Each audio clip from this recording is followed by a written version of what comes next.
Alors, petite question. Alors, un père, une mère tutélaire dans ce métier. Ça, c'est une très bonne question. Incontestablement, Ariane Nouchkine et la troupe du Théâtre du Soleil, à qui je dois vraiment tout. L'esprit de troupe, la joie dans le travail, l'espoir, tout. C'est vraiment incontestablement Ariane Nouchkine. Et puis en plus, c'est une femme. À elle, je lui dois tout. Alors, pour toi, l'inspiration, c'est quoi? Et est-ce qu'on peut la bousculer? Alors, l'inspiration. Oui, alors, pour moi, l'inspiration, c'est une forme de disponibilité pour percevoir de manière un peu inhabituelle, voire magique, pour percevoir les choses un peu différemment que dans la vie de tous les jours. Et voilà, pour moi, l'inspiration, c'est plus cet état-là où, comme ça, on est plus vrai, plus entier que d'habitude, et comme ça, on peut choper la moindre chose qui passe, on peut l'attraper et en faire à peu près ce qu'on veut. Voilà, c'est un état de disponibilité absolue, l'inspiration. Voilà, pour l'inspiration. Ensuite...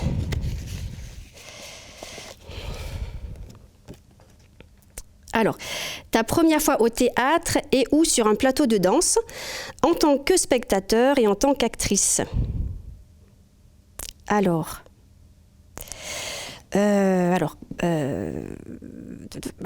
toute première fois sur un plateau de théâtre, je pense que je sais pas quel âge on a, mais je suis en CE1, en CE2. Et puis, j'étais dans une petite école de village, et puis chaque année, le dernier trimestre était consacré à un super spectacle. Et moi, cette année-là, on faisait une adaptation du Baron de Monstruc. Et je faisais le personnage principal qui déjouait un petit peu les pièges du Baron.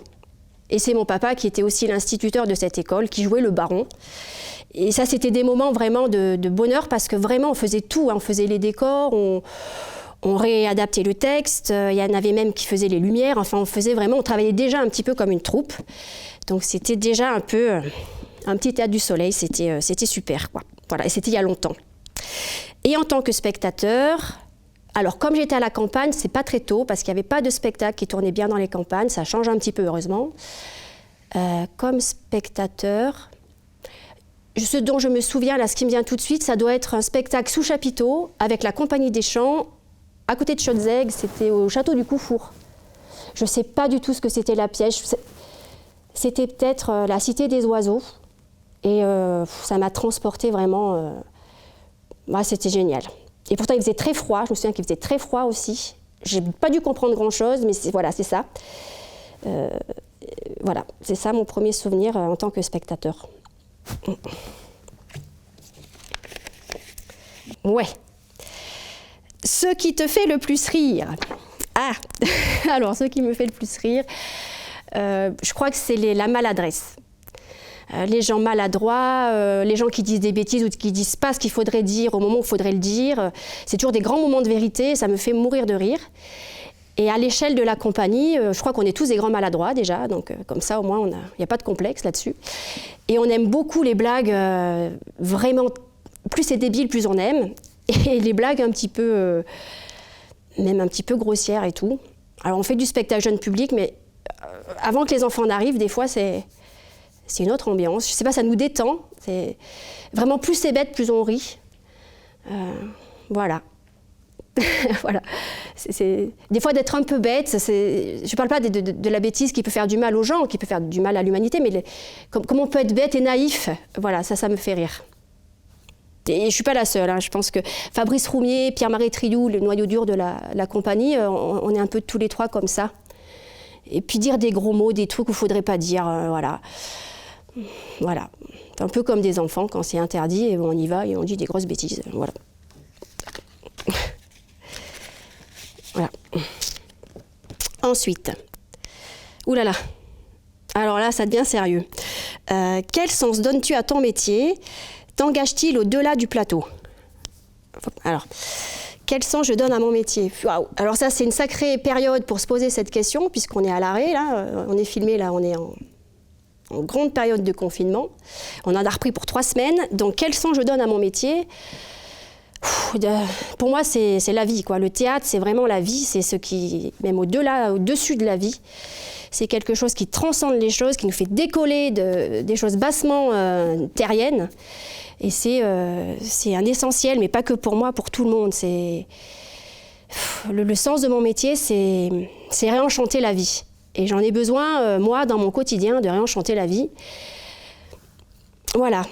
Et qu'est-ce que je peux, à l'endroit du plateau, comment je m'engagerai pour enchanter la vie? Je sais pas. En beurrant ma tartine le matin. Voilà.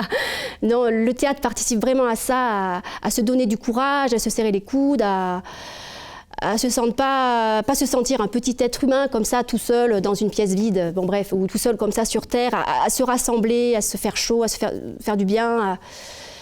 Voilà, pour moi le théâtre, c'est ça, c'est la vie qui est transcendée, c'est la vie qui... On va chercher les choses plutôt universelles aussi. J'aime bien, moi, dans le théâtre, les choses où on se trouve plutôt ce qui nous réunit tous en tant qu'êtres humains, plutôt que ce qui va stigmatiser Pierre, Paul, Jacques, lui. Hein.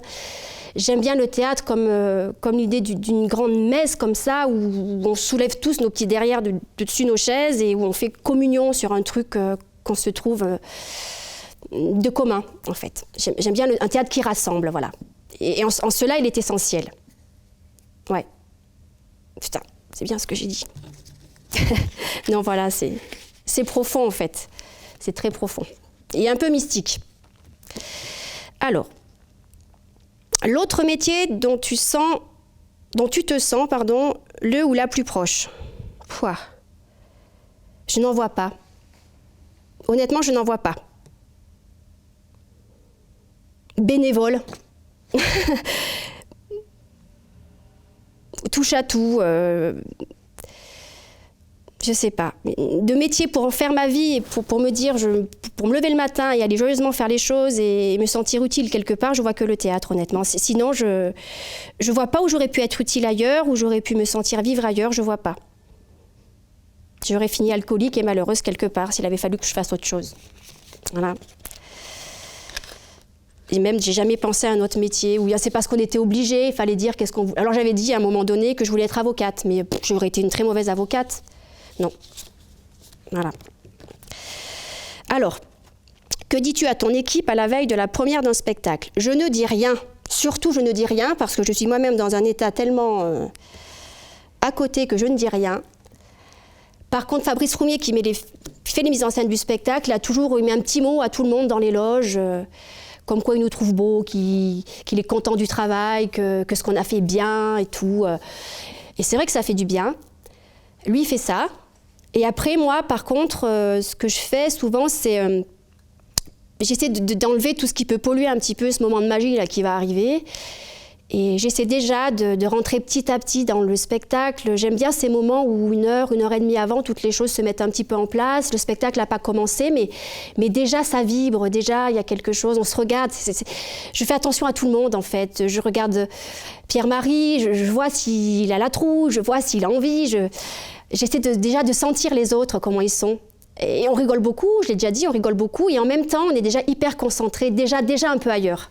Et moi, j'aime bien faire attention à ça plutôt que parler. Parce que là, moi, je suis en train de faire quelque chose et je ne suis pas en train de gamberger. Et je suis plus utile quand je suis comme ça. Voilà. Alors à Fabrice, les mots doux, et puis à moi, les délicates intentions ou attention aux autres. Voilà, j'essaie déjà de vibrer de partout et de sentir un petit peu ce qui se passe. Voilà, parce que ce que je vais devoir faire, c'est vraiment être au présent, être disponible et y aller fièrement, joyeusement. Donc, je me mets là-dedans. Voilà.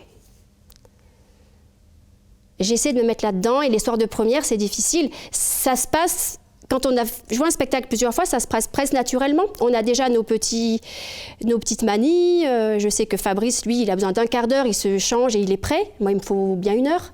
Pour rentrer petit à petit dans un spectacle. Mais les soirs de première, on n'a pas encore nos petits gris-gris, nos petites habitudes. Alors on avance peu à peu dans le spectacle, mais en tâtonnant de manière un peu bizarre. Il y a toujours un petit peu la peur de cette première qui est là pour mettre un peu des embûches, mais en même temps, on en profite parce qu'on peut aussi l'utiliser pour bien jouer, comment dire. C'est un petit peu comme si on était le ou la mariée et l'autre va arriver. Donc c'est sûr que l'histoire de première, c'est pas banal. Mais moi je dis rien, j'essaie de capter le truc et de profiter. Voilà.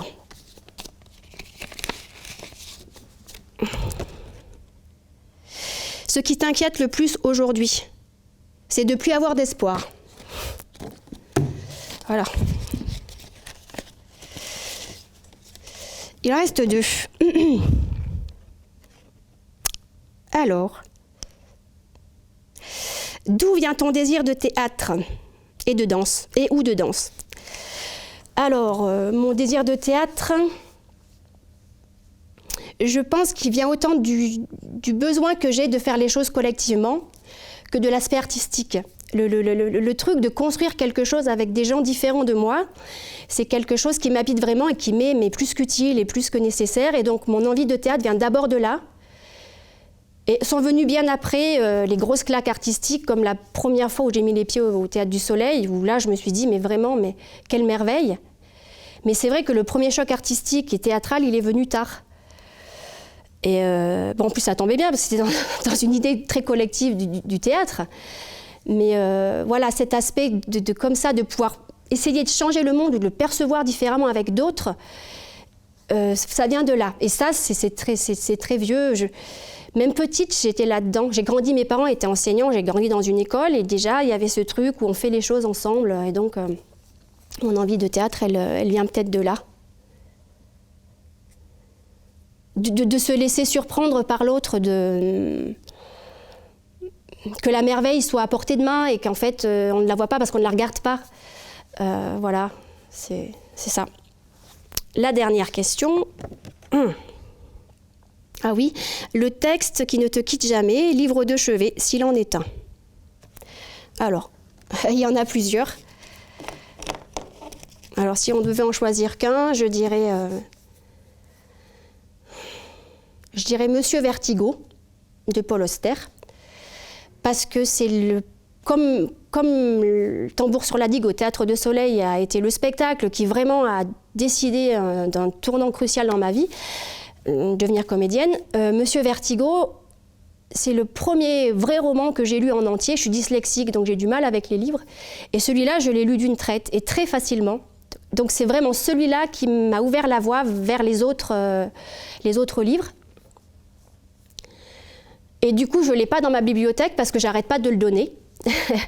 Et je le rachète après. Mais voilà, c'est celui-là parce que c'est un voyage initiatique, un voyage à travers le temps. Et c'est quand même un type qui va apprendre à voler.